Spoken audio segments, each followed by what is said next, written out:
Good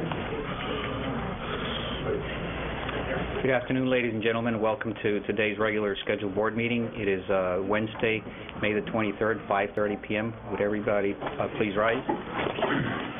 Vicki, would you lead us in prayer, please? Oh.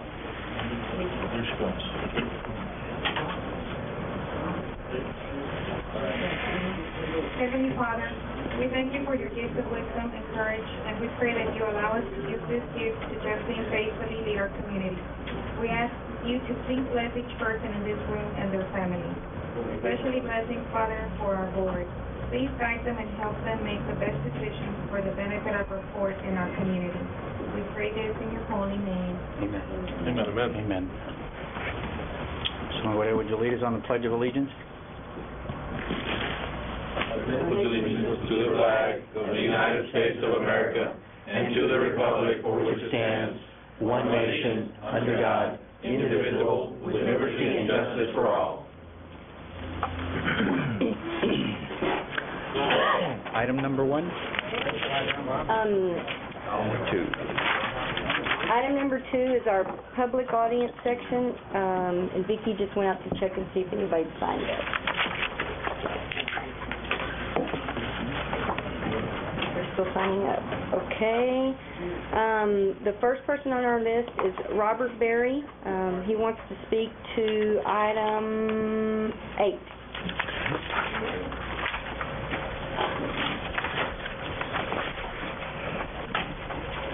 Mr. Chairman, Commissioners, everyone, thank you for the chance to speak.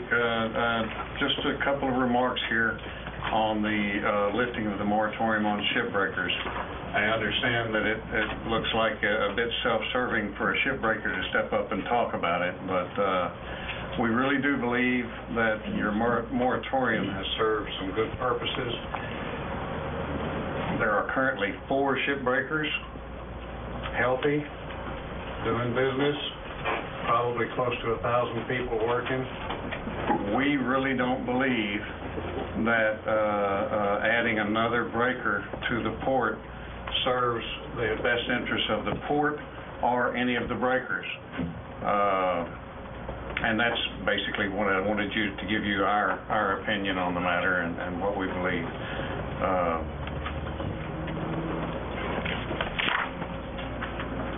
Well, that's really all I want to say about it right now. But that's where we are.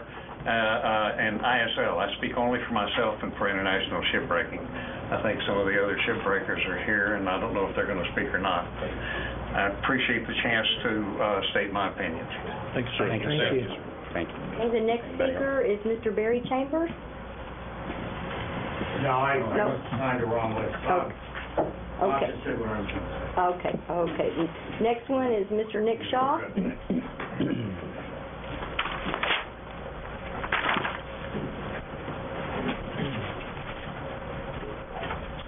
Good evening. Commissioners, everyone here. I'm also speaking on number 8. My name's Nick. I own a ship recycling facility as well in the Port of Brownsville. Over the last 5 years, just like any other business, businesses are very cyclical. The port has seen that, everything from shrimping to ship recycling to everything else. Sitting on the Master Plan Committee, we talked about diversity of the port. And I think that that's very important to the port, and not focus on one type of industry, and then when things don't go the right way, then there's not enough work, there's not enough people, there's a whole domino effect there. I asked you to think about 2 major things. One is to your predecessors that put that moratorium there. There was a reason and a logic for it. I believe that logic and reason has fruition for the port. Each and every breaker, ship recycler that's here in the port has grown, has supported the port, has taken more land. There's not one breaker that I'm aware of in the last 5 years that hasn't grown substantially, employed more people, helped the port. I'm a full supporter of doing things together, but I think that the Master Plan Committee, and I asked the board to consider talking to the company that we hired, Black & Veatch, to go ahead and see what they have to think as well. on this issue as well. I ask the board to go ahead and keep the moratorium in effect as well. Thank you. Thank you, Mr. Nick. Thank you. Speaker number 4 is Mark McPherson, speaking to the same item.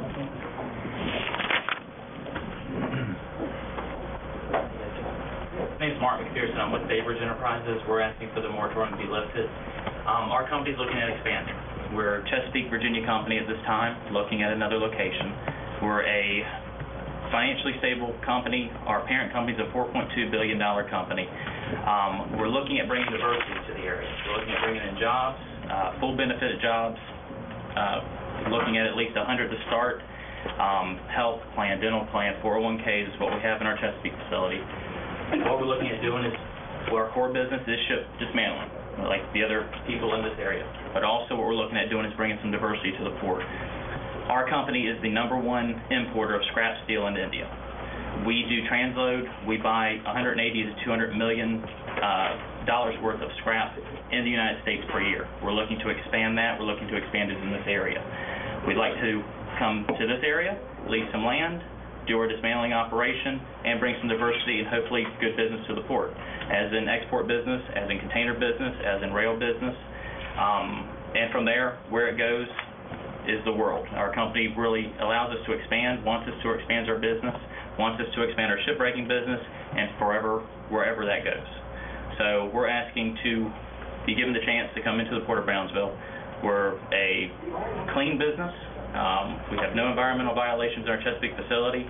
Baybridge has been there since 2000. The facility's been there since the 50s doing ship dismantling. Baybridge bought it in 2000. Donnie bought us in 2005 because of our record, because of what we have done. And basically that's it. We would just like the opportunity to come in, run a good operation, do our dismantling, and try to diversify the port. Thank you. Thank you, Mr. McPherson.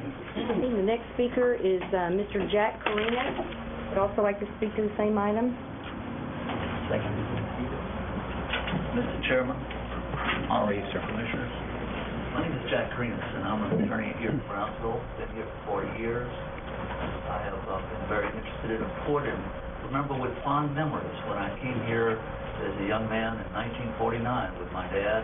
And we, in the Port of Brownsville, was a bustling port with all kinds of trade, shipping. The shrimping business had just gotten started, and I look forward and hopeful that that we'll see that kind of growth and bustling again.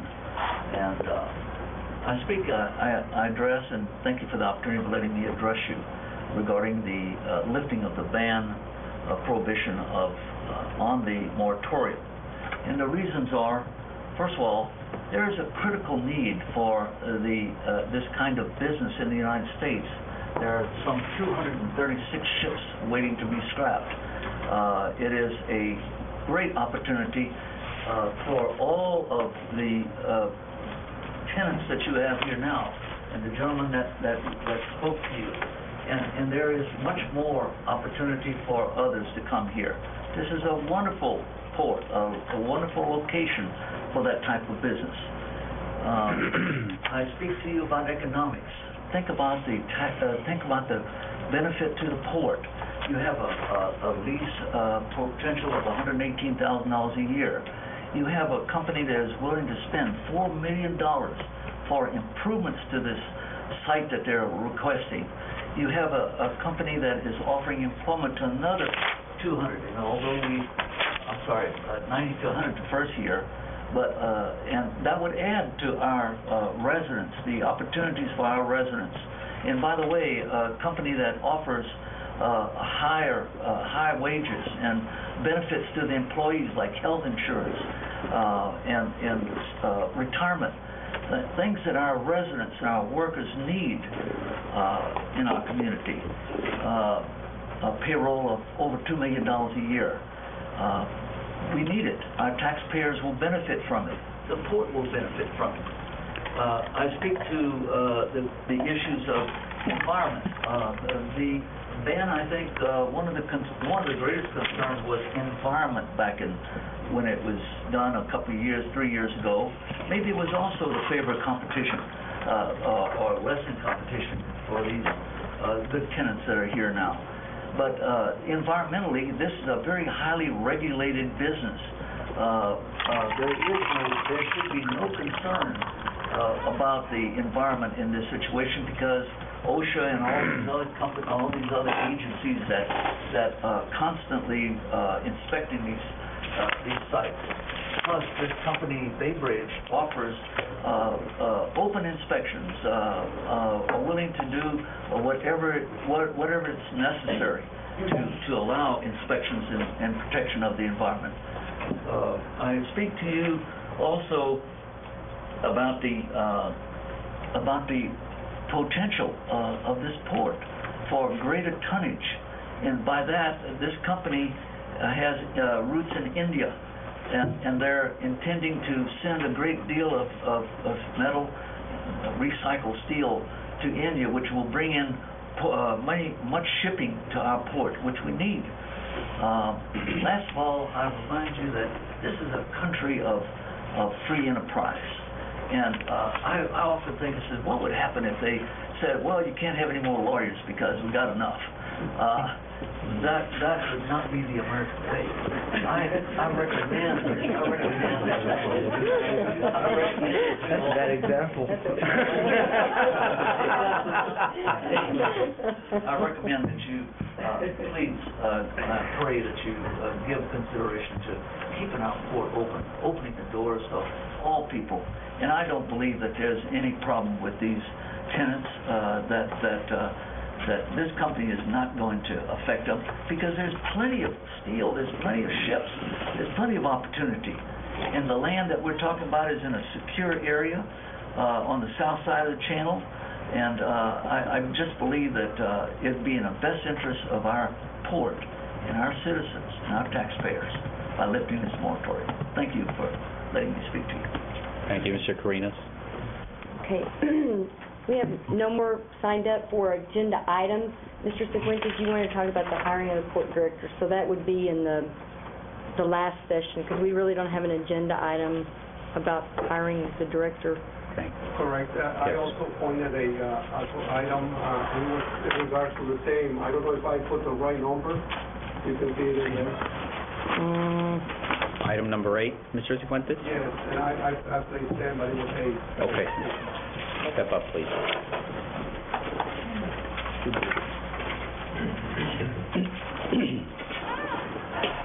Good afternoon, President of the board members, ladies and gentlemen. My name is Francisco Cifuentes. I'm a resident and a taxpayer of the Port of Brownsville.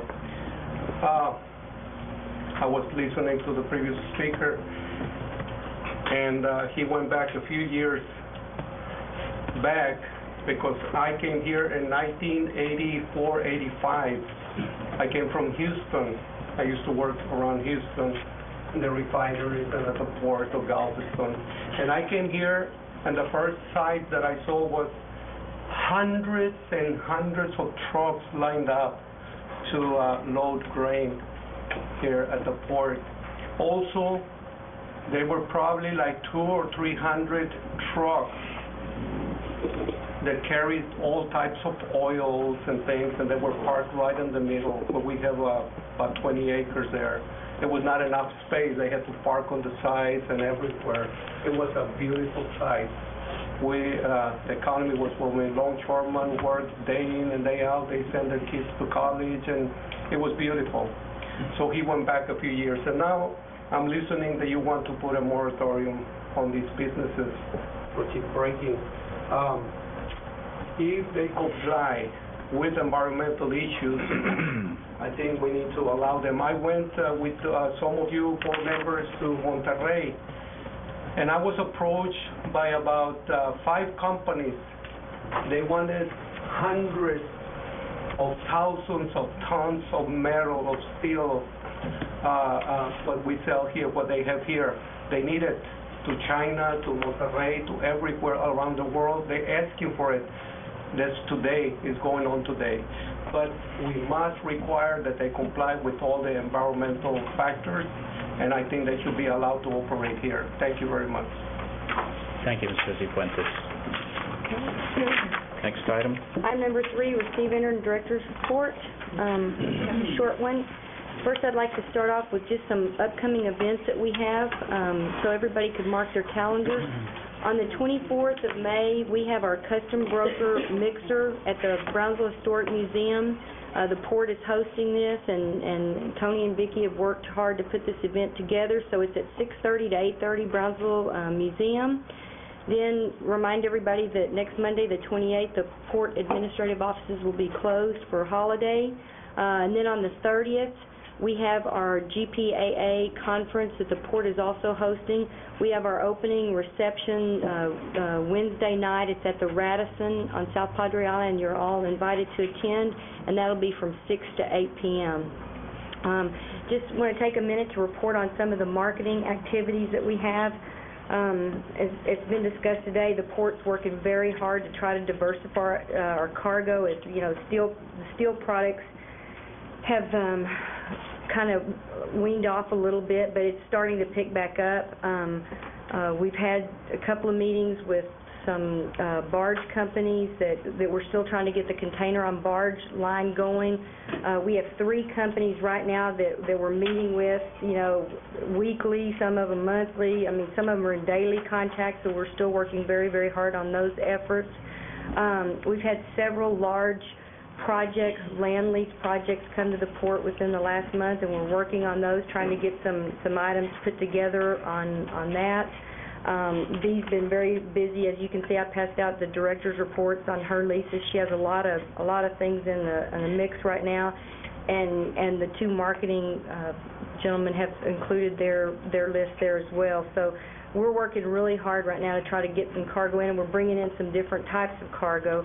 I also included in there the cargo stats. As you can see, you know, we're still a little bit behind last year, but ship-wise we're behind, but we certainly made up for it in the barge market. I don't think I've ever seen as many barges in the Port of Brownsville. I think Ray could attest to that. We're pretty full right now, loading a lot of scrap. So, you know, business is continuing, and it's steadily coming up, so we're working on that. Also, just report on the training sessions. As you all know, we're going online for our overweight permits with the TxDOT, and we're going through, Tony and Joe Saban have conducted about 6 training sessions last week, and they're going very well. We still have a few glitches in that. Our target date was June 1st to go online full-fledged, but we're having just a few problems, and so that may be slid back to maybe the middle of June, maybe July 1st, but the process is going well, the training is going well, and we've had a good audience for that. Our audit started on Monday. Long & Chilton is here.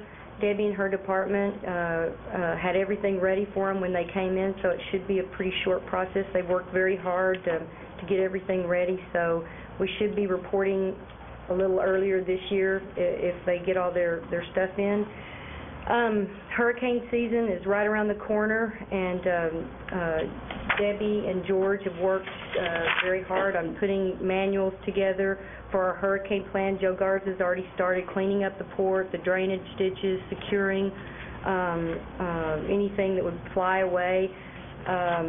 He's going to have a meeting. I think Ray already had a meeting with our stevedores about any dunnage that's in the port, making sure it's strapped and tied down. Hopefully we'll have another non-eventful hurricane season, but we're getting ready for that. And I think probably by next week we'll have the manuals ready to go out for you, so that, you know, you'll have a complete packet, know what our plan is, know the numbers, you know, so we can get in touch with everybody. And that's all I have to report. Ms. Imard. Yes, sir. Can you comment on the security grant that we received? Oh, yes, I'm sorry. How could I forget that? We received $3.6 million, and Rich Tugner is here with Black & Veatch. He worked on that plan, worked very hard on it, and it paid off. We were one of the few ports to get that large, I mean, for our size, that size of awardment. We haven't gotten exactly the specifics on it, but our original grant package was $4.2 million, so we got $3.6. So basically we got pretty much everything that we asked for. We got more than Corpus Christi? We sure did. Corpus only got 2.8, 2.3. We sure did. So Very good.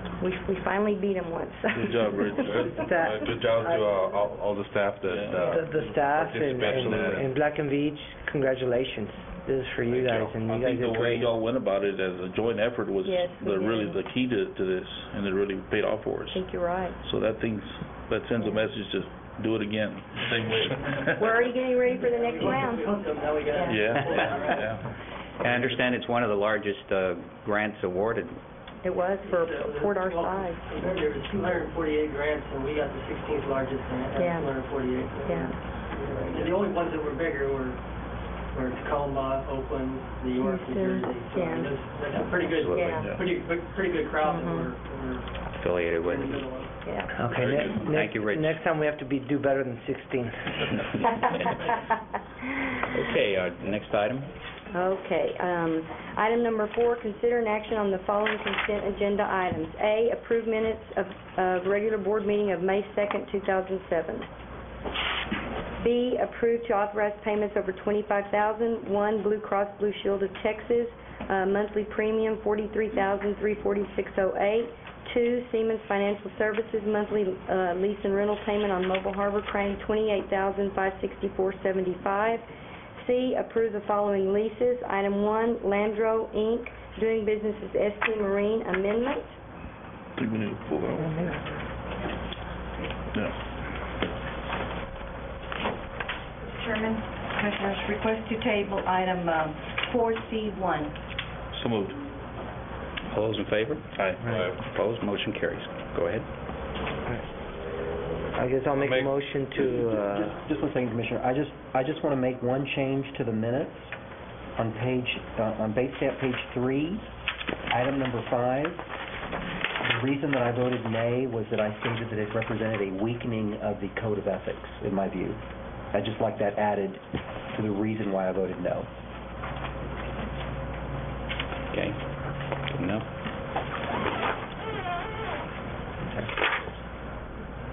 Make a motion to accept.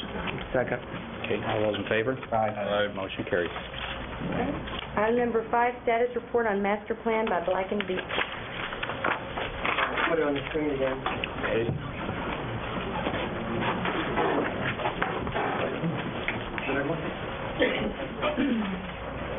What's it here?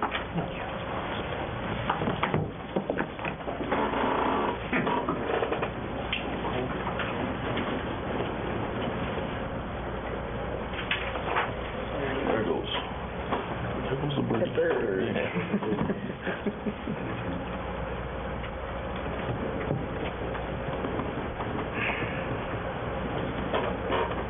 I'm going to use all my 5 minutes up on this, huh? I'm sick. Away.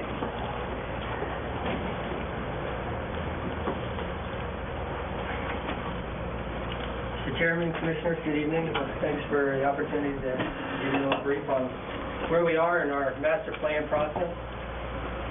Now, I'm going to be brief. Phase 1, we're winding down, and we all know it's a 4-phase process. We're winding down with Phase 1, which was the assessment of what we're doing in the port now. And we went through all these items.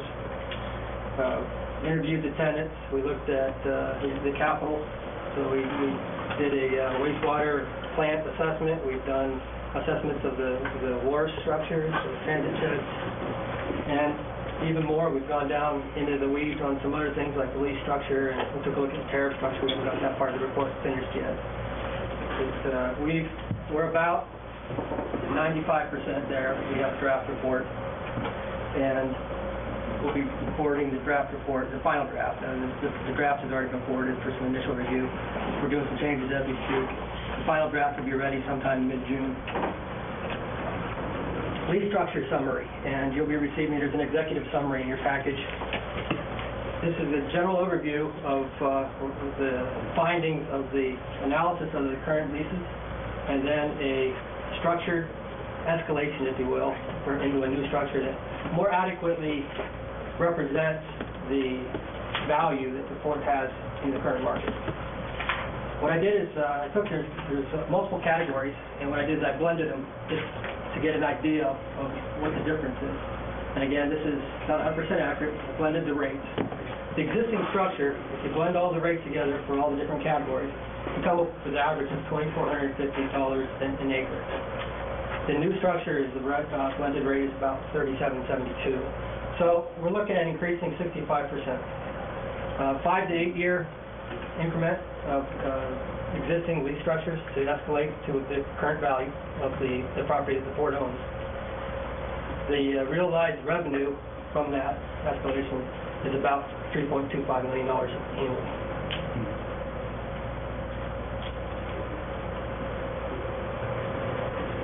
In process, what we have to finish on this, finish up phase 1, finish the report like I just discussed, and finalize the final report, which we have edits, and we've been working with Debbie and B on finalizing that structure.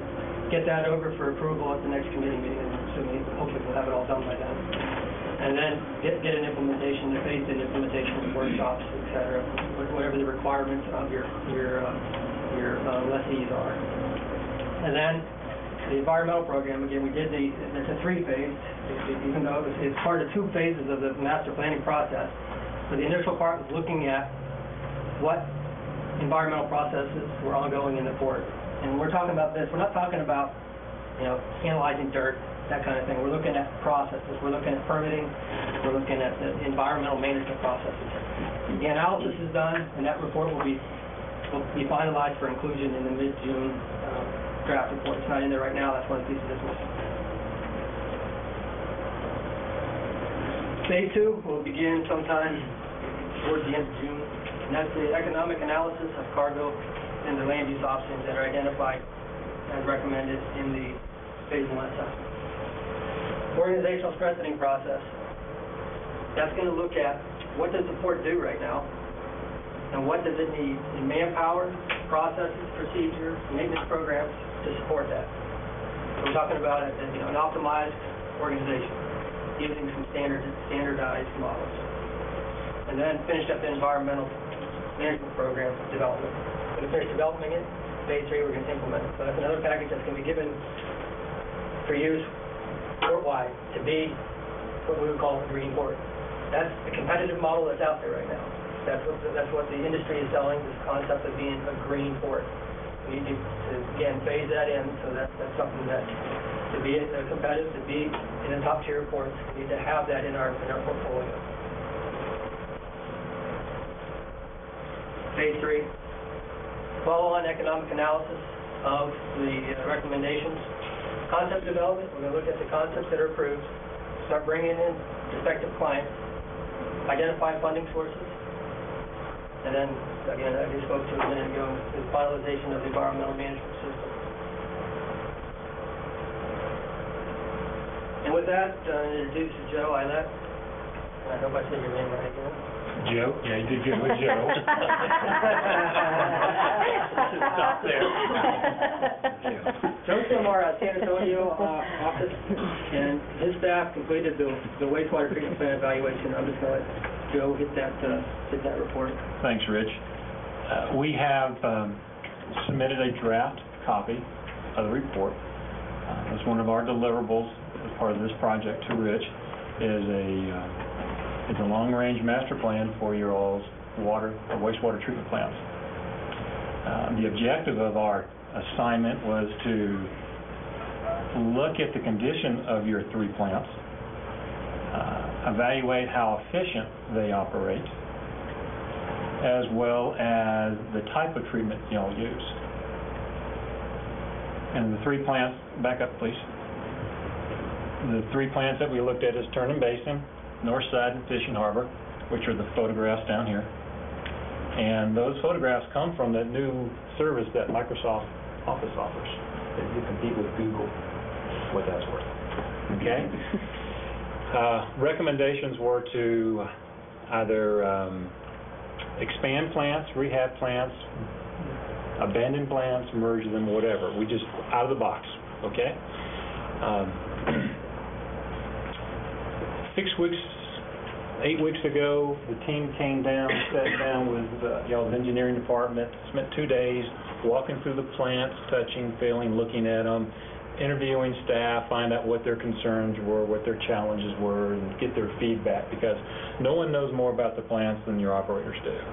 I can go back and pull out a bunch of textbooks and do all that kind of stuff and pull an arm and up the machine, it comes out with a number or a recommendation, but staff really has a good feel of how much life is left of the plant or how much effort it is to take to keep it running, or, guys, we're just spending way too much time at one of these plants.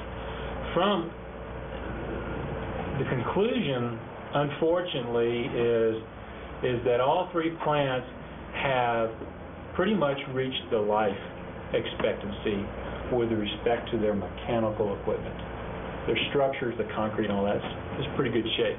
But all the mechanical stuff within, the headworks, the aerations, the final clarifiers, the disinfections, and your lift stations, all pretty much depleted, and your staff is doing the best they can at keeping it running. So, next slide, please. So if we consider the value of the plant or life expectancy of the 3 plants, and then we look at the permits and the capacity within those permits that you have, we then looked at kind of moving flows around, trying to optimize an existing plant by just making some improvements to one and then deleting another or abandoning another, or it's an array of combinations which are identified in the report. The 3 plants, obviously, the Turner, North Side, and Fishing Harbor. These, apologize for the numbers not being clear, and these are the only numbers that you'll see. I've got a couple more slides, and we forget about the numbers, and then we just get to how we're going to manage the flows from one station to the other. For instance, Turner Basin, if you look at the top, this box over here, you can see the permit capacity. That plant has 100,000 gallons of annual average capacity. It's flowing at 45,000. So you've got some capacity at that plant based off today. And if you look at projected 2018, you have an ugly number, but it's 48,000. So in the next 10 years, you still have a lot of capacity left at that plant. Okay? And then we work ourselves to the right, in the north side, and the Fishing Harbor. You see the north side's at, I think that's 99, and we're operating at 82,000. So that plant is optimized. It's maxed out. In fact, Hector's done a good job of keeping TCQ off y'all's back. An excellent job. And then we go up to Fishing Harbor, and that's 250,000. Look what it's operating now, roughly 40,000. So you've got a whole bunch of capacity sitting over there at the Fishing Harbor.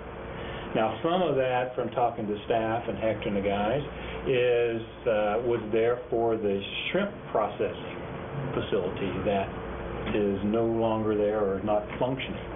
So there's some capacity that was kind of earmarked for that.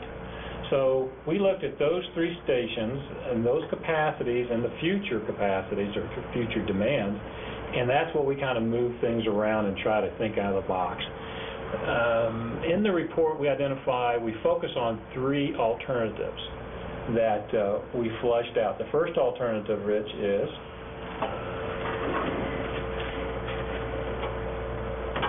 is taking the north side flow and moving all that flow over to the turning basin. And this, because of the flows, we'll have to build a new plant at Turning Basin because, A, the age of it, and because nowadays rehabbing a plant through the whole mechanical process, it's almost as expensive about building a brand new, especially those smaller plants or package plants. It's almost a wash, especially with the cost of materials today. So we are looking at transferring or pumping this flow in this area over to Turning Basin and treating it there. And then upgrading Fishing Harbor just to get the equipment up to speed. The reason we want to do that at Fishing Harbor, because you have a unique permit there. It's an industrial and domestic permit. They don't give those away anymore. They're hard to get. Okay, you've got some leniency or some lenience associated that Hector does with that fishing harbor. You don't have some of the requirements that are enforced by TCEQ, meaning when you hit 75% of your annual average, you have to have plans to make some upgrades. Because it's got an industrial earmark to it, you can take that plant to 98.99 and you don't bust permit, you don't have to do a thing. So that permit is real good to keep. Okay, so that's why we're going to spend a little bit of money, maintain or upgrade that plant there. But alternative one is to abandon north side, move the flow over here, build a new plant and upgrade that. That's alternative one. Next slide, and that's just a summary of what I just ran through. Alternative one, advantages, reducing O&M costs because we're eliminating north side. We got to get rid of get rid of one of their permits that you have to maintain. Now you just have two at the turning and fishing harbor. The disadvantage is that when you build a new plant, you have a major permit application. That's just a year versus 3 months worth of. It's titled major. It's not like major like bucks or time frame, but I mean other than the year. So there's a disadvantage of you do have to have a major permit associated with it. Minor with your fishing harbor because you are doing some modifications.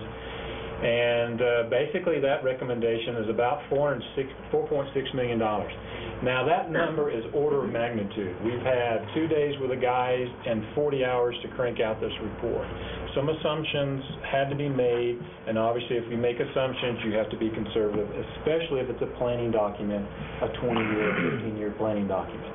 I think if we have, Rich, we may have the opportunity to refine this a little bit and address some of those assumptions, so those numbers should go down a little bit.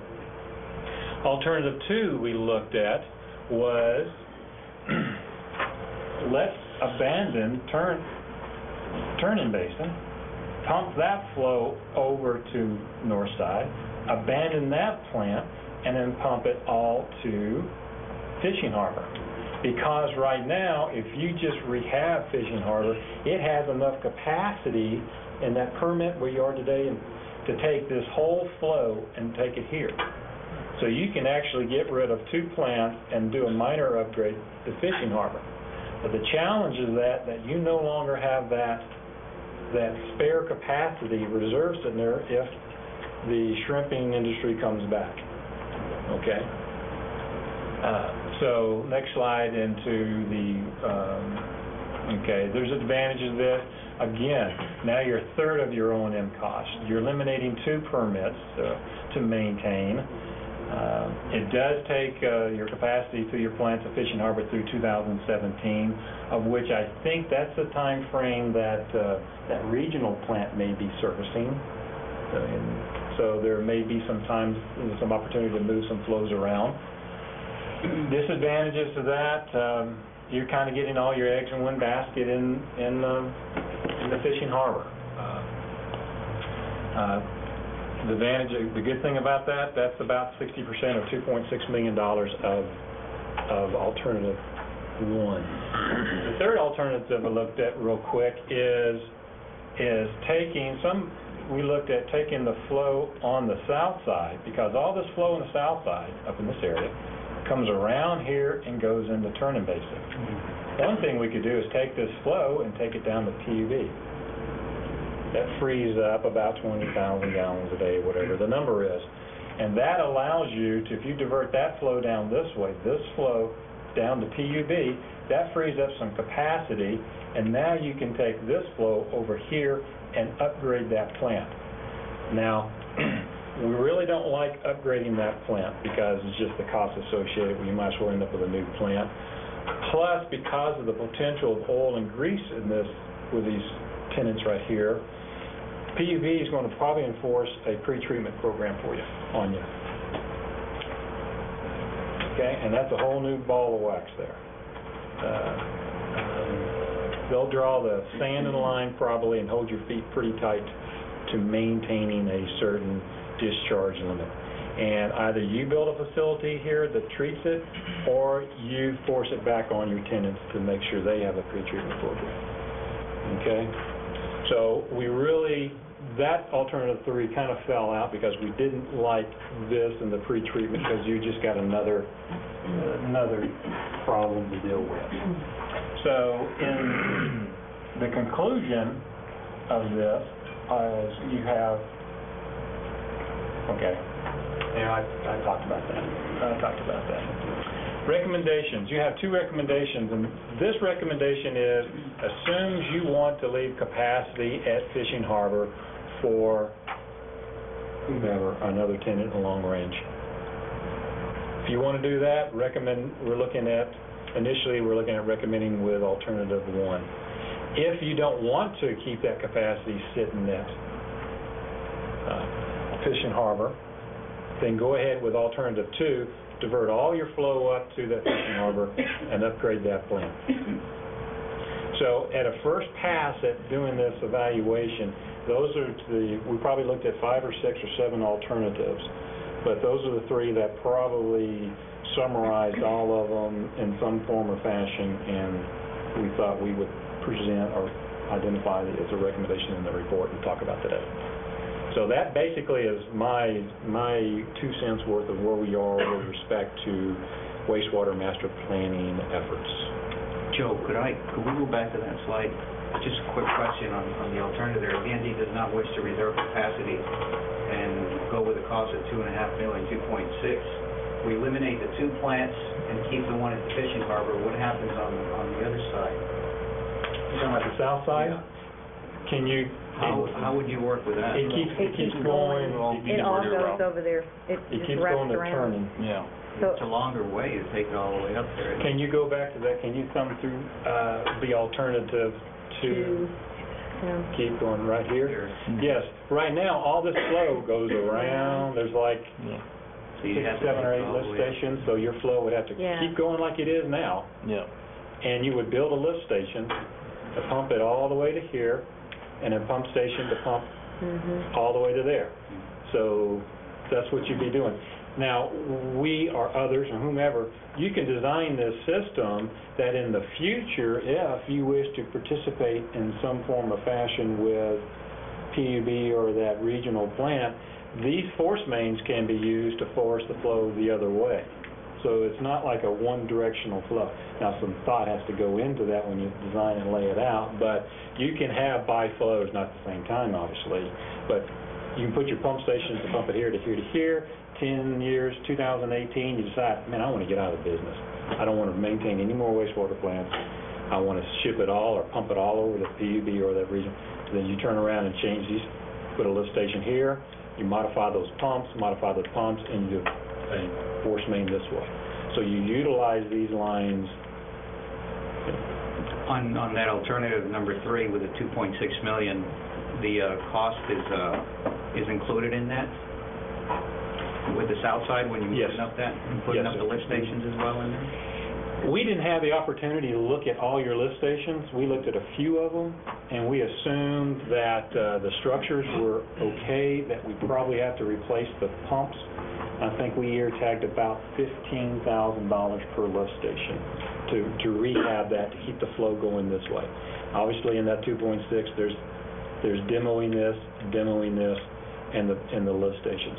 Now, the advantage of abandoning this plant is it's surrounded by a tenant. It's in the middle of Brownsville. Right, and you could abandon that and use that. So, but if we ever wanted to develop the property from the Fishing Harbor onto Port Isabel, the best bet would be to just build a new facility there, and I mean, because that would give us the capacity. I mean, your alternative 1 would be the best for long term. Yes. So wait, what you're saying though is, let's say we were developing the east of the shrimp station. Okay, that's something that we're looking at, I think, as a whole board of, with new industry coming in, that hopefully will help that. And what if we start developing a big industry on the south side? I'm just thinking futuristically. Would this be able to handle the capacity of a big industry on the south side of the port, plus growing towards the east? Well, you have an upper limit of 250,000 gallons annual average, or just say a day. Now, where that comes from, that's dynamic. So it depends on the timing of growth here in this area. It depends on timing of growth here. Kind of the first come, first serve, and you may grow up here, use up all that capacity, and 5 years later, here comes somebody here. You've got a decision to make. That either put a plant here, or upgrade everything and bring it across, or an aerial crossing, or what. So that's why we are in the draft stage of this, and it's tough to predict future growth on the port versus a city, because the city has a planning horizon and all that. So this is kind of... Yeah, it's just difficult, I think, in my mind, to know that we have so much capacity and we're just closing a few of them down, and we're going to be with limited capacity, maybe limiting ourselves. So that kind of scares me. You can abandon these two plants, and you can run the existing tenants with a modest growth through 2017, 2018. Fair enough. So if you add somebody, that's going to shorten that time frame to 15, 215, depending on the size. You can add a huge customer, and guess what? He uses all that. In this planning structure, if we do get, say, a refinery, say you do get something that the process is water intensive or has waste intensive, we discussed earlier, is, when you do that, when you give them the opportunity to lease your property, and you got to prove their concept, part of that will have to be to add to not put a further burden on your existing utility structure.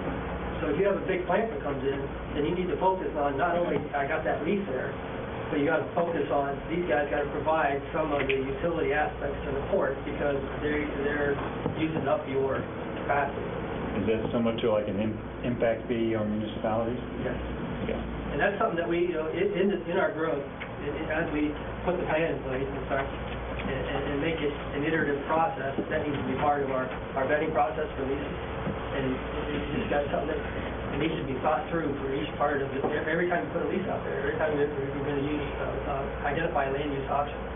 Now, going with an alternative too, that still gives us we still have options. You said refinery. We get a refinery. We can always then decide to open it up to P&B to send some of our flow that way. You could. So we're not limited. Oh no. We can change in midstream if things are going well. Absolutely. Okay. Yes. Well, when we started the process, the focus of William Causey, who works for Joe, that was the lead on putting this project for doing the analysis here, was that to not lock the port into just providing utilities itself, to grow a business, a utility business, be part of the regional program eventually, and be a service provider. In addition to providing just the continuity for your own growth, look at possibilities. Don't close yourself in. Make it easily adaptable, easily make the package plant so that they can be expandable. You've got plenty of property to, and just because you abandon that doesn't mean down the road you come back and put a plant there, because just the energy of pumping wastewater all the way over there, you find a lot of growth over here.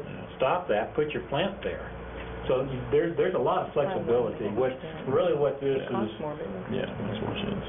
what this tool should help you with is understanding your capacity or your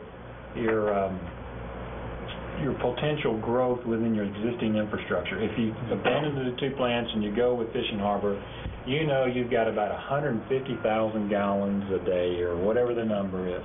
You know what you've got in your piggy bank to dole out to new customers. It helps Hector and his team to know how much reserve I've got, how much I can plan for.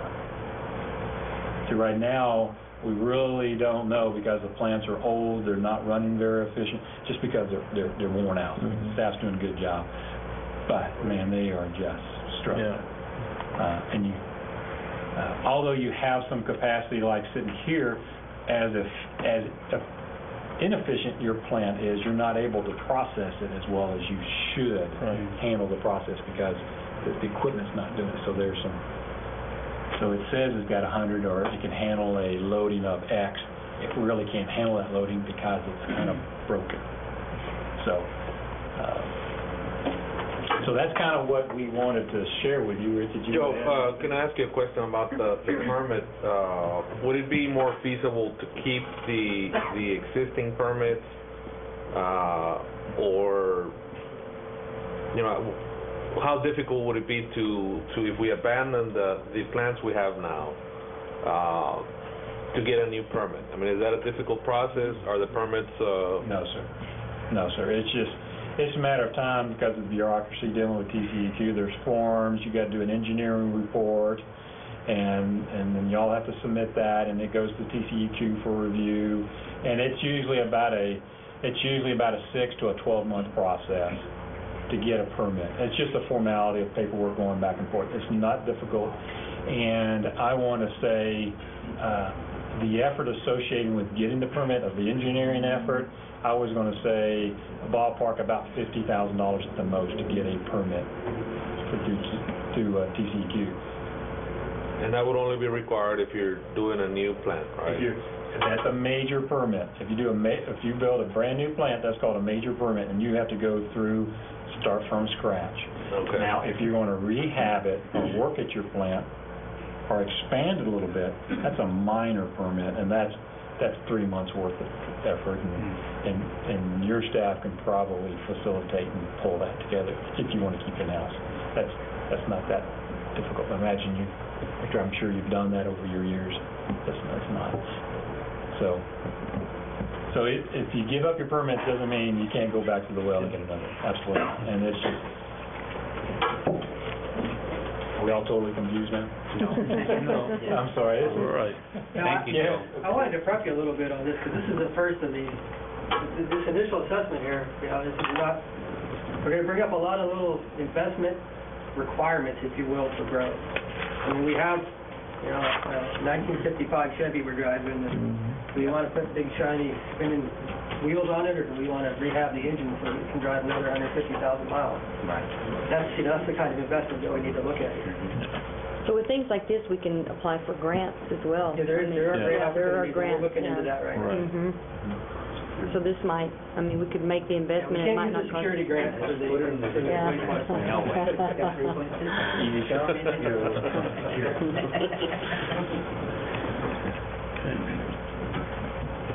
Thank you, Joe. And that's, Joe finished it up for the report. If there's questions, I'll answer them. If not, anytime you have questions, you can just send them my way too. Okay. Item number 6, consider an action to amend the Port of Brownsville Tariff Number 6 definition. Debbie? As we are selling into our tariff, we're trying to make a few corrections. The first one is on the definitions. As we wrote the tariff item on steamship basis, we defined steamship basis in the item, and we did not try to change the definition.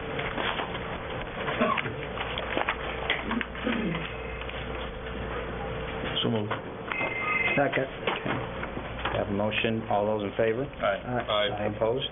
Motion carries.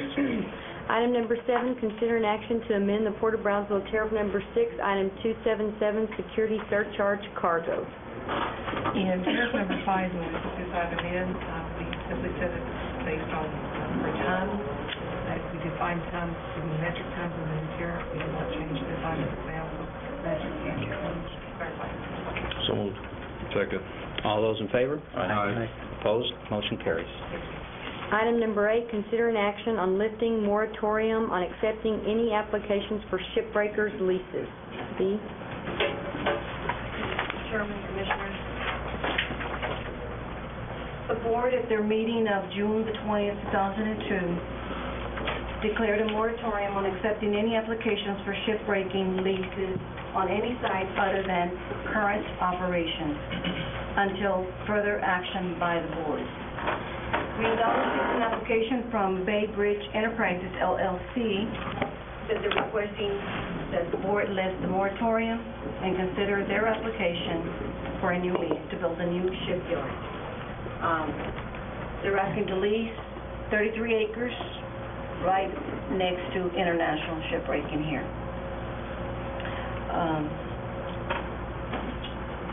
I'm asking the board at this time to consider the lifting of the moratorium. Is Rich still here?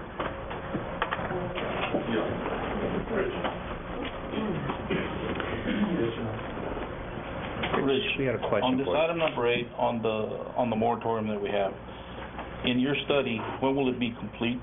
Where it will probably be telling us something about what we do with our industry, with our growth? It will be on the recommendations in the report that's coming out mid-June. Mid-June? I can tell you what the recommendation is going to be. Well, I'd like to hear. Recommendation is that you keep the moratorium. That we keep the moratorium? Has that land been used for, No, that land's never been used. In a nutshell, why? You're talking about, excuse me, you're talking about $118,000 a year in lease rentals, $4 million in immediate improvements, 90 to 100 new jobs in the first year, and a payroll of over $2 million per year. What's the basis of that recommendation? Well, the recommendation will be, we'll have a cost benefit associated with it. I don't have the information for you to throw out there right now with specifics. But the concept is that we have a lot of low-value commodity operations in Puerto Rico. It was a very short sustaining period. What we're looking to do is we're looking to grow past the 20-year mark and provide the port with high-value commodities, which revenue generates higher revenue, more jobs, more infrastructure improvements, more clients. That's what I'm talking about. We're talking about a payroll of over $2 million a year. If that's not revenue, I don't know what is. revenue does, so. That's not, and again, I don't have the tools in my pocket to throw them out there, but to make a comparison over a high-value commodity such as a container on barge or a truck on chassis type operation or some kind of manufacturing process, an ethanol plant, something like that with the value, the cost benefit much higher for the product that's shipped. What's the cost to generating payroll of over $2 million a year? Oh, an ethanol plant. I'm saying a small ethanol plant, like the one that we're looking at. Is this an ethanol plant or shipbreaking? No, I'm making a comparison. Just making a comparison. Well, let's talk about shipbreaking, though. What's the cost of creating $2 million per year in payroll and generating 90 to 100 jobs? What's the cost in that? I didn't think there was any. I move that we lift that moratorium unless there's other reasons why it's in place. I'd like to ask a question. What investment would the company be willing, or what investment would you be requiring of the navigation district? Yeah, that's a good question. That's a very good question, Mr. Chairman. Are you asking for any we have to incentive? invest on our part? Are you asking for any incentive? Yes, sir. No. Yes, sir. There's no strings attached. Yes, sir. If the market doesn't prove to be worthy, you're going to leave town. No, sir. No. You're going to stay here. Yes, sir. We plan on diversifying enough like we're doing in our Chesapeake facility. In our Chesapeake facility, we actually bought another piece of property for some of the projects that Adani's doing. At this facility, we'll do it all on this facility. We're doing a transplant facility in Chesapeake. We had to lease another piece of property for that. Here, we'd be able to do everything in-house on one location. Let's grow further from there. I think we should wait till we have all the information from the master plan before we start making a decision. It's already, you said by next month we'll have it? Yeah. And then In 1 month, you'll have all the numbers to... we can get John Martin to do an economic analysis of the cargo and the cargo values, and the value in labor, the value in capital improvement. And we can model several different land use options that are valid land uses that will be at the door just like a shipbreaking facility. I think we should table this item until we have all the information. I mean, it's only a month away. If it was like 6 months or more, I could see maybe taking the action on it now. But if it's next month, I think we can wait. I'll make a motion to table this item. Well, I have a motion on the table already. to lift the moratorium.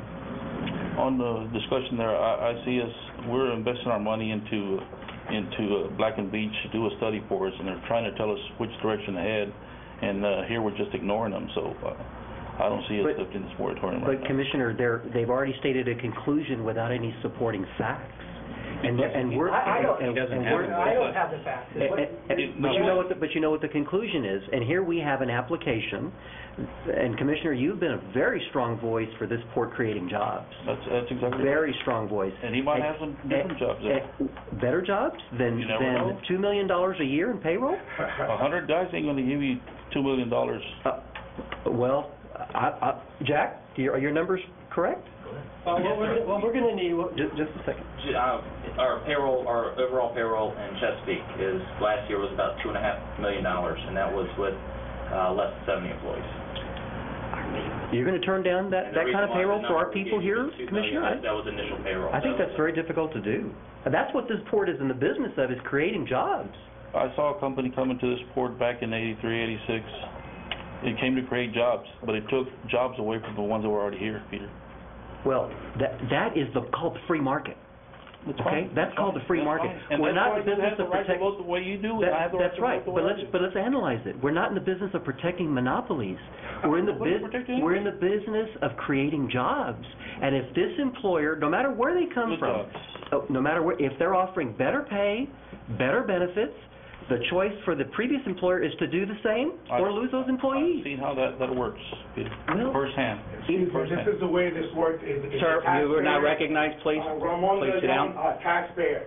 Sure. In the event that you want to turn away a business that's going to pay over $120,000 a year, certainly you do not need my ad valorem taxes. Okay? Sir, that's all I'm saying. You don't need my ad valorem taxes. If you're going to...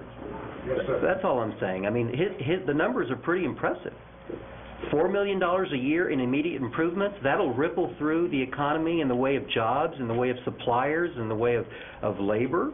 Did I write that down correctly? Yes, sir, you did. 90 to 100 jobs in the first year, payroll of over $2 million a year. They've had a clean environmental record. You got a motion? I need to ask one more question. My understanding is that you guys have also applied at other ports to come in. What was the final outcome on that, sir? Excuse me, another port? Yes. We applied to one other port we applied to. That was in Oregon. Right. It was basically we walked away from it. The issues were in Oregon were honestly it was environmental. We couldn't get people to actually come to our facility, which is something I wanted to offer the board. If you guys would like to come to our facility, talk to our regulators, look at our facility, absolutely no problem. In Oregon, they don't know this business. It was a scary thing for them. We had people putting out flyers that were pictures of Bangladesh saying that's what we're going to do at the coastline out there. It was doomed from the start, so we did walk away from that. But that was the reason, sir. And like I said, I do offer the board, if you guys would like to come see our facility, it's open. Talk to our regulators, see what we do, and absolutely no problem. Always open. Thank you. I think the issue at this time, Commissioner, is that, the master plan just coming into play here in the next month. I think we can wait 3 or 4 weeks so we can come back and revisit this. And let's make a rational decision. Let's not be harsh on this and come apart. And we'll certainly look at it and go back to the drawing board again. Chairman, just to add to it, I would like to see the full master plan be completed. Whether we lift it or not, let's assume we do lift it. I just want to make sure that that is a piece of property that we want to use up for that kind of business. I'm more concerned of the land use of where you're looking at more so than anything else. So I kind of would like to give ourselves, they said a month, to give us time to look at it, and then I think we're going to revisit it. I know that Commissioner Zavaleta has a motion on the table. Would you be willing to amend it to tabling it for a month? How do y'all feel about that? Would we lose the opportunity? I don't think so. And I would also commend your commissioners to please review the very nice brochure that they have developed so that it has a very complete history of the business and all of the the things that they do, and I believe that after you've had a fresh look at this thing, you'll be very pleased, and I think it'll benefit our community. And in the words of Franklin Roosevelt, I called to your attention, he said, "We have nothing to fear but fear itself." And this plan, this master plan, I don't know what it will come out to, but we have an opportunity now, not 20 years from now, to open the door to a fresh business. And I remind you that the American way is to allow free enterprise. Thank you, Mr. Carrenas. Do we have, yes, sir, go right ahead. It would also give me time, I'd like to present an idea of what we'd be able to do container business-wise in this area. We are doing business in the Texas area. We are doing scrap that we are purchasing for Adani Global. We're not doing a lot of it because, and when I say not a lot, in other parts of the country we're buying 35,000 ton cargoes. Like I said, we're doing 180 to 200 million a year.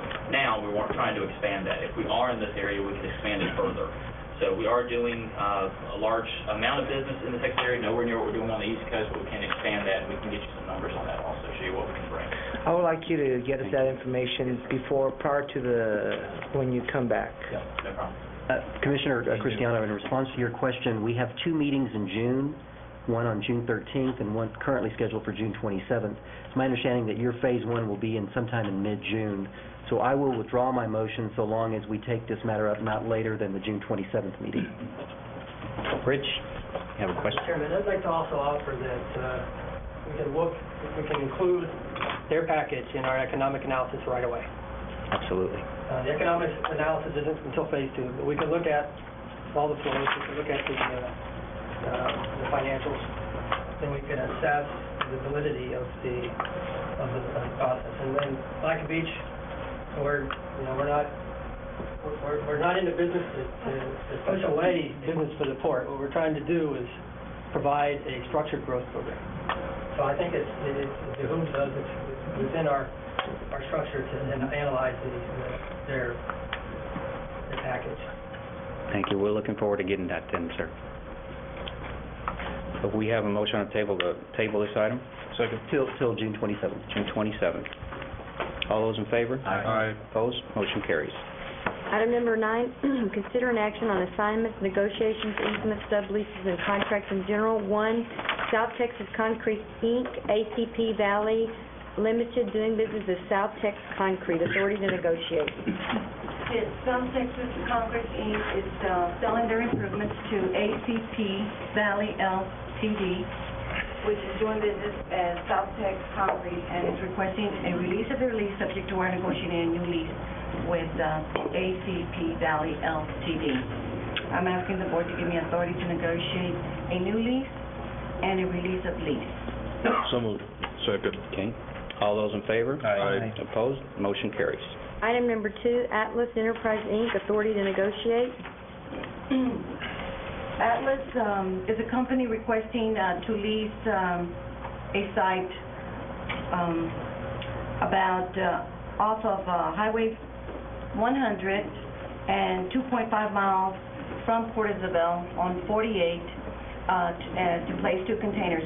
We have given them a temporary agreement that Ms. Emar has signed, and now we're asking to do a permanent lease. Where they at, Lee? They're on the Barrera grazing lease down in that area. Okay. And so it's just 2 containers. One is for equipment and one is for fireworks, and this is for the fireworks display that is displayed at the island. What kind of term do they want? They want a permanant lease. But how long? A long, Well, I told them yearly, and with a 30-year notice. If we needed to terminate them for whatever... 30 days. 30 years. 30 years. 30-day notice. Yeah, just like our grazing lease, yeah. Like a grazing. Yeah. Yes. Mhm. With that understanding. Where exactly is it going to be? I mean, where are they going to place this? They have It wouldn't be placed the grazing containers, because we've given them a temporary agreement. going to be storing containers. From Highway, on 48, Mm-hmm. Right. just off of Highway 48. Before you get to, Port Isabel, like Okay. about 2.5 miles from Port Isabel. on the right or left hand side? It's inside, they have to be about 500 feet from the road in those containers, and they have put a fence around them for protection, and they have put their own gate to get access in there to the containers. How much money is this going to generate? $200 a month? It'll generate $200 a month? Yes, sir. We Plus get the money from that we get for the grazing, grazing lease, we get yeah, $2.25 an acre. a year. Yeah. Okay. For a 50 by 50 area. So moved. Second. Second. All those in favor? Aye. Opposed? Motion carries. Item 3, X-Tex Investment Company, authority to negotiate. Yes, X-Tex lease is due to expire. They're right here across the street, the warehouse right on the corner. They're asking for a new lease, and I'm asking the board to give me authority to negotiate. So moved. Second. All those in favor? Aye. Opposed? Motion carries. Item 4, Intersales Equipment Company, Inc., authority to negotiate. Intersales also, their lease has expired, and they're asking for a new lease. They're here on FM 511 for the use of storage and sale of used equipment. So moved. They're putting a new lease. Second. All those in favor? Aye. Opposed? Motion carries. Item 5, SE Energy LLC, authority to negotiate. SE Energy LLC of California is requesting I initially gotten a 20-acre, but they're wanting to lease the remainder of the waterfront in here. This is a 71-acre site with plans of 33 acres proposed for base, and the remainder for this other project, a biodiesel plant. They're asking for a 30-year contract, with an additional 30 years. So that would mean that if the board gave me authority to negotiate, I would have to ask for to be able to advertise in excess of 30 years, so they can then bid on the additional term that they want. They would employ 40 people and create wharfage to move and rail car facilities. So this is the area that they want to... Initially, they want 20 to 30 acres, and then with an option to get... Up to 70 acres. Up to 70 acres overall. Yes. So I told them that they could have what they need via waterfront, and they could lease the rest across the street to make up for the additional acres that they need, of 70 acres. And it's a biodiesel plant out of California. Out of California. So moved. Second. All those in favor? Aye. Opposed? Motion carries. Item 6, Bay Bridge Enterprises LLC, authority to negotiate. Of course, that item is tabled. The table to the 27th. Item number 7, Alamo Fireworks, Inc., authority to negotiate. Yes. Back in December 2006, we gave a lease to Alamo Fireworks right here on FM 511 next to the fire, on the city fire station. And in November, the city passed an ordinance that fireworks that need to be 5,000 feet from the city limits. So they were unable to operate there. They're asking to relocate just west of the Shallow Marine lease here on 48. I'm asking the board to give me authority to relocate this lessee. Me on this one? Right there, Go ahead. next to the little mart there? The boat. By the boat. Port Mart, and then there's Shallow Marine where they sell boats, Shallow boats. and then it would be next to that operation there. Right next to it? Right next to it. I know. The warehouse, right next to Shallow Marine, They build a warehouse. which would be right here. Does This it is FM, this is 48, B. it's on this side. I know the last time that we had said they were gonna build a warehouse, they never did here, and they wanted to start selling fireworks there. So is that the same thing they're gonna do over there? No, Mr. Girdley is here. I'm Michael Girdley with Elmo Fireworks. What Dee had talked about was, we had, the city changed the ordinance 4 days before the lease was consummated, so they came to us and said, okay, you can't sell here. Then what also had happened was the surveying process that was supposed to take 6 weeks took 6 months. So we spoke to B early in December and said, hey, we don't have time to do our full construction because the lease has just been consummated. Can we sell out of the stands? We had thought that was okay. She had thought that was okay. It turns out it wasn't. So we talked about that and got everything out as quickly as possible, actually on January 2nd. For this, we're not going to, under no circumstance, have any fireworks stands on there. It will be a first-class indoor warehousing facility. Would there be any problems with the showering company there? Any flammable fluids or anything that they would have there? I would not think so. We made sure we took them away from all the liquid terminal operators because they initially had wanted to be off of Chemical Road. Remember, that was the first time. And then we had some little bit of opposition from the tank farm operators. Transmontane was a little opposed. So this is way far away from all the liquid terminals down in this area. So What about Antilles being right across from them? Antilles? So they would be about here. They're not that close then. No? Yeah, that's their best location. It's a better location than right here, out there. And then we got, what's the name of the other company? The Austin. Austin Star. Austin Star is way over there. Yeah. Austin Star is on Chemical Road. Off of Chemical Road. Yeah. Right. The city limits doesn't extend, I mean, we know where the city limits is on 48, and they won't have the same problem again. Oh, got it, yeah, Okay. that's a few miles away. That's like, almost 4 miles away. And they just need to be 5,000 feet from the city limits. Okay.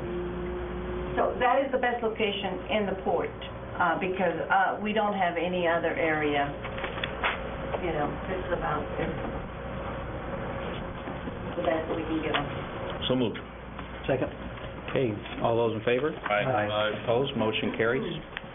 Item number 10, consider an action on proposal submitted by Black & Veatch to conduct an organizational strengthening study.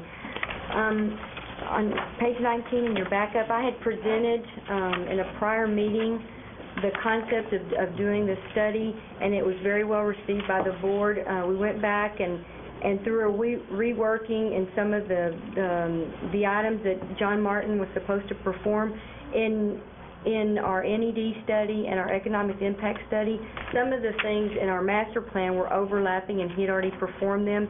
So Rich went back and renegotiated with Dr. Martin, and so we saved enough money in those negotiations to pay for this study completely. So this, instead of doing a separate contract if the board approves it, we would just include this as part of our master plan and just sign where we're just revamping the scope of our master plan if you should approve this. And this is going to be taking place after we hire. Okay. Rich said that it takes probably 2, 3, 4 weeks to get everything going on this, and so hopefully by that time we'll have a new director in place. So moved. Second. Okay, all those in favor? Aye. Opposed? Motion carries. Item number 11, consider an action to select a committee to evaluate the request for statement of qualifications, submittals from interested qualified firms providing engineering services on the construction of internal road projects. Chairman, members of the board, good afternoon. As part of our work with TxDOT on our internal road construction project, we're in the need of selection of an engineering firm to assist us with the plan specifications and environmental documents for this project. For this purpose, we published a request for statement of qualifications on April 29, 2007. The request for the qualifications package were due today. At 3 o'clock. We received 12 to 6. And now we need to select an evaluation committee to rank, evaluate, and present to the board the potential for a listing of the engineering firms for further consideration and potential agreement and contract negotiations. I'm recommending that we select a team of 3 to 5 persons. I'd like to see, obviously, directors and staff, and obviously maybe 1 or 2 board members on the team. Volunteers to be a part of that team. I would like to perhaps 1 or 2 staff directors, perhaps the Seymour, either Joe Garza or David Duke, and 1 or 2 Luigi? I'll do it. Nominate Luigi on the board. How much is the pay? The same pay. Just put one away. We don't have a problem with the posting and all that, right? Yeah. Let's do one so we don't have any Would be problems ideal. with too many commissioners. No, we have Commissioner Cristiano that can participate with you folks on that. And the rest of the staff that you mentioned, Hector. So moved. All those in favor? Aye. Opposed, motion carries. Item 12, consider an action to award steamship agent license to A, Debbie, you want to take them all or one at a time? We can take one. Okay. A, Gulf Harbor Shipping LLC. This application is complete and that is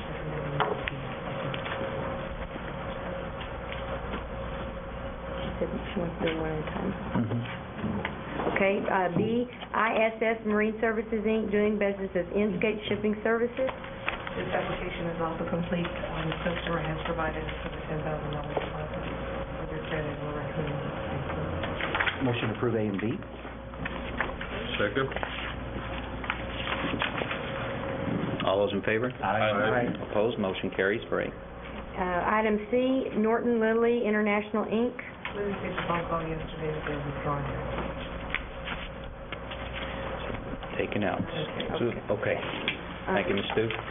Item 13, adjourn into executive session. Mr. Chairman, Yes, sir. before we adjourn, can we keep the camera here for after executive session?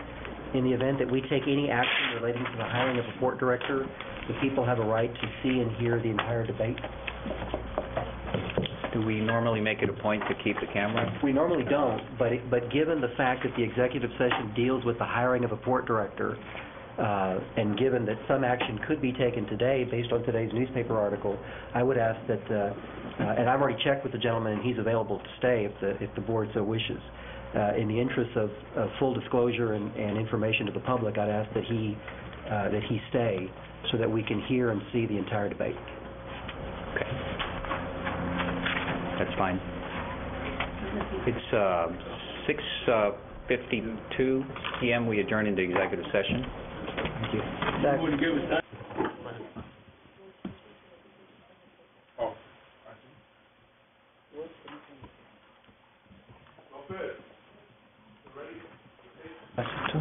George sent me. George took it. Working everything. Ready? Okay. Ready? Okay. Good evening. We're back from executive session. It's now 8:05 in the evening. We'll go on to the next item, Ms. DeMar. Okay, we're going to take the items out of order. We're going to take item 15, which is the public comment period, so if there's anyone that wishes to speak. No? No speakers? Okay. Okay. Then item 14, possible action on matters or items discussed in executive session. Chairman, I would like to recommend that we offer Mr. Campirano the position of port director and for it to be negotiated with our attorney, the details.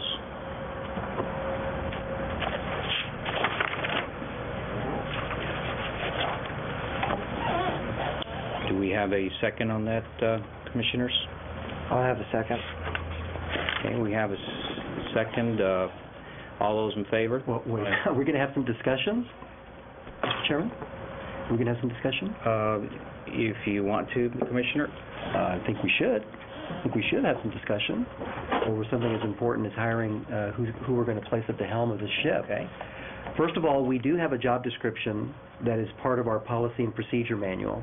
The job description itself was passed unanimously in January of 2005, and that job description was based on a compilation and summary of job descriptions for this position from ports from Texas all the way to Florida. Based on their collective experience and wisdom, they knew what it would take to be successful in the position of port director, and we borrowed their expertise, and we wrote for the first time in January of 2005 a job description that, as I said, passed unanimously. And that job description has since been made part of our policy and procedure manual that governs commissioners, that governs employees, and staff members. And that policy and procedure manual requires adherence, and it's there for a reason. In fact, Mr. Chairman, when you were bringing that initiative forward, you said you were baffled that we did not have a policy and procedure manual. And in an attempt to standardize our decisions and to make them professional, I supported that initiative, and the job description is part of that. Now, the job description, some might say, is a goal, but I believe is the law for purposes of this discussion. Even today, for example, we approved the issuing of statement of qualifications for the construction of our internal roads, something as pedestrian as the construction of internal roads. And we required certain specific qualifications for the engineering firms that would be bidding on those services. As a matter of fact, we even created a committee that would review the qualifications of the different engineering firms that would be presenting those bids. And Commissioner Cristiano's on that committee, as are others. And one of those qualifications is that the gentleman or the firm must be a registered professional engineer in the state of Texas. Another qualification is that that person must carry adequate professional commercial liability and pollution prevention insurance. And the reason for these qualifications is to provide high quality and functional projects, and I'm reading directly from the statement of qualifications. Now, if we had 6 bids and 4 of them met the requirements, the qualifications, and 2 did not, I would expect that we wouldn't even consider the 2 that did not as something as pedestrian as a construction of internal roads. If we had 4, however, then we would have discretion to choose from amongst those 4. Are they local? Do they have a good track record? Have they done this before? Have they had any lawsuits filed against them? Have they built roads before that didn't collapse? That's where discretion enters. Once you meet that minimum requirement, then you have discretion from amongst those 4. But you have no discretion to disregard the job description requirements, go below it, and accept a bid from someone that doesn't meet those qualifications.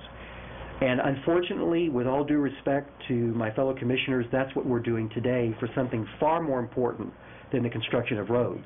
We do have bid specifications. We say that the person must have a bachelor's degree specifically related to the position requirements. Mr. Campirano does not.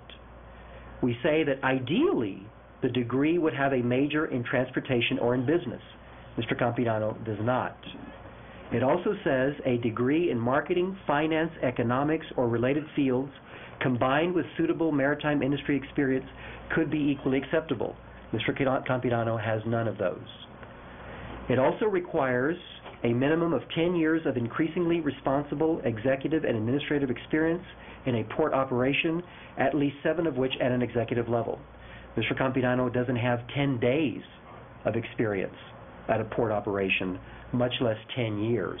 As a matter of fact, in my review of his qualifications, which is what we're talking about, in my review of his qualifications, the only connection that I could find in a very liberal reading of his background of any connection to water is his one-time experience as city manager in South Padre Island. The job description goes on to say, a graduate degree in business administration, public administration, management, economics, industrial management, international commerce, transportation, or related fields may be credited up to 2 years of experience. Well, once again, he doesn't qualify there because he doesn't even have a graduate degree. Now, at this point, I do have some further comments. Mr. Renfro, does Mr. Campirano meet the minimum job description requirements? Mr. Campirano does not have the maritime experience referred to in the job description. However, I would not consider those minimum qualifications in the sense that he is disqualified. But my review of his resume indicates he does not have the maritime experience is referred to. And the unfortunate result of that reality, which no one can change, is that one of our first official actions since we passed a policy and procedure manual is to throw it away. And I think that's unfortunate because, in my opinion, in the public's eye, we are hiring an individual based on either qualifications or on compadrismo. And Mr. Campirano does not meet the qualifications, and the only basis that he is being hired is based on compadrismo. And it is true that our community, in a random survey, recently ranked corruption and compadrismo in government as one of the leading top 10 concerns in this community.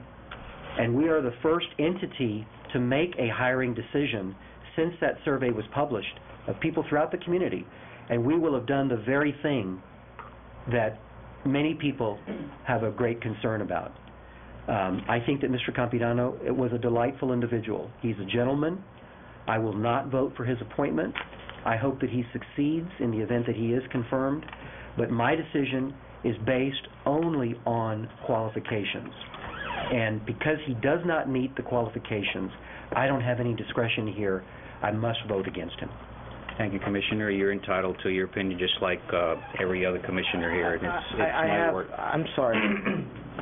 Go ahead, Commissioner. I have a little bit of a problem with one thing you said, and that is that he's getting hired for compadrismo.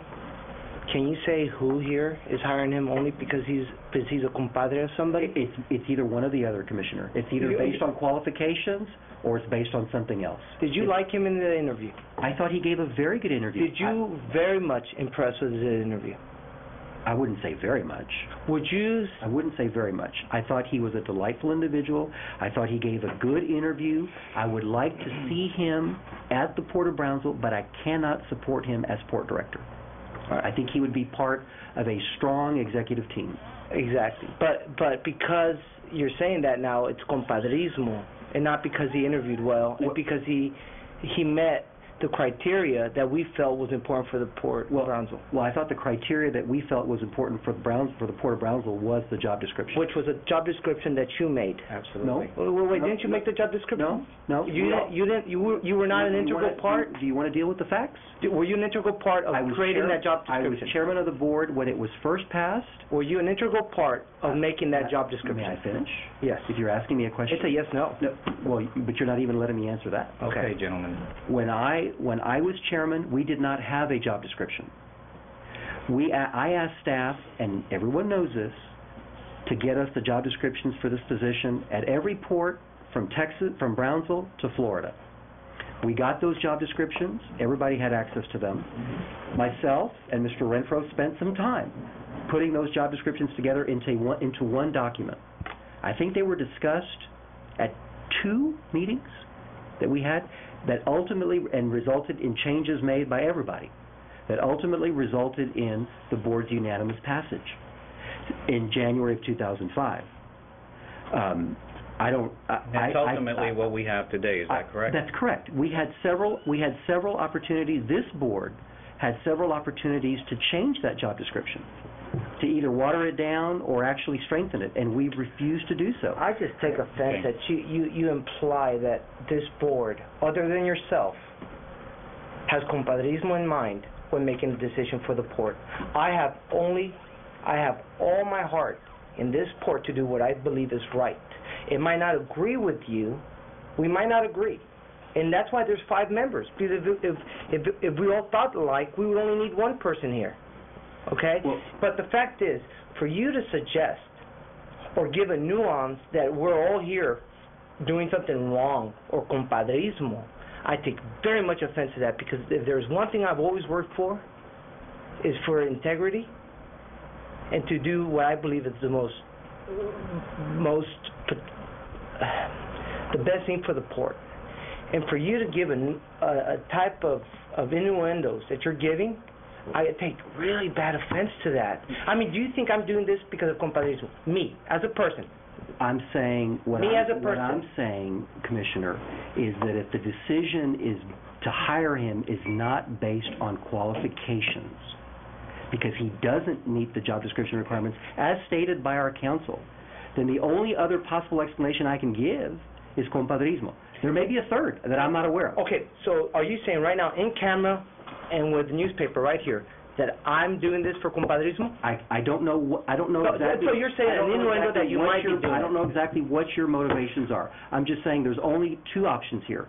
It's either based on Or either qualifications. do what you want to do, no. or it's compadrismo. Gentlemen, this is getting out of hand. It's based on either qualifications or something else. Commissioner Zabaleta, I have a Could it- question before I can allow Could it be, anybody else Peter, to talk. that maybe out of all the candidates, that we narrowed down to that he's the best one that we found, that we feel he's the best for the port? Based on Well, I would what- hope that those that vote for this motion feel that he's the best that we found. I would hope that. But that doesn't mean that he meets the job description.